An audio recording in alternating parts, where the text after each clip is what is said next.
I've been test driving the 2010 Acura TL, which is a manual this time around. Acura introduced the manual shift so you could actually have a little more driving experience and a little more fun.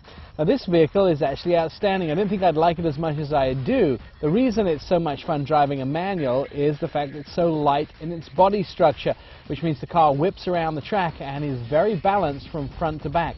Now also with this vehicle comes that super handling all-wheel drive, which means all of those wheels get the power they need to slip or grip depending on what the road surface is and what kind of weather it's like. The other thing about Acura that they do in their compositions that I really like is they have the ace body structure, which means everybody inside this cab is protected, and if there's an accident, all the force on the exterior of the vehicle goes into the exterior. It doesn't come into the cab, it gets deflected away from where the lives and the occupants are. This engine is a 3.7 litre engine. There is that super handling all-wheel drive system that outputs 280 horsepower, and your two choices of transmission, you can go with that 5-speed automatic, but this particular one has the 6-speed manual, which makes the driving and the power hit the road perfectly, and you can move this car in any direction at great speeds. The Acura TL was designed in Southern California for those Americans who like Japanese cars but were never quite sold on the design. So designed by an American team, this vehicle is actually form and function. The front grille is Acura's very standard grille that you'll see in all their vehicles. The big difference this time around is it actually has the chrome finish on it, where it used to have that gunmetal grey finish, which wasn't quite as poppy and had got some bad comments.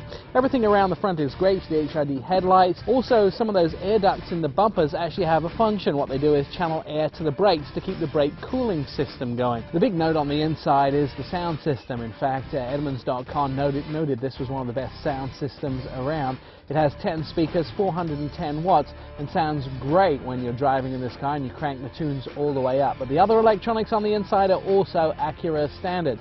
They have that Acura Traffic Weather Link on the inside, which means that you can get your weather up to 3 days in advance. You can get all the traffic information, which tells you whether the road ahead is blocked, and you can also get that great navigation system. It also has everything laid out, lots of buttons on the steering wheel, so you can control most things from the steering wheel rather than reaching over to the dash. And then it's a very light steering car. Once you get it into gear, the manual, this particular manual, is easy to shift. It has a very narrow ratio in those gears. The pedals are very short as well, and the comfort of the drive means that you can actually get the performance out of the car and not worrying how you're sitting or where your gauges are. They're all exactly in the right place.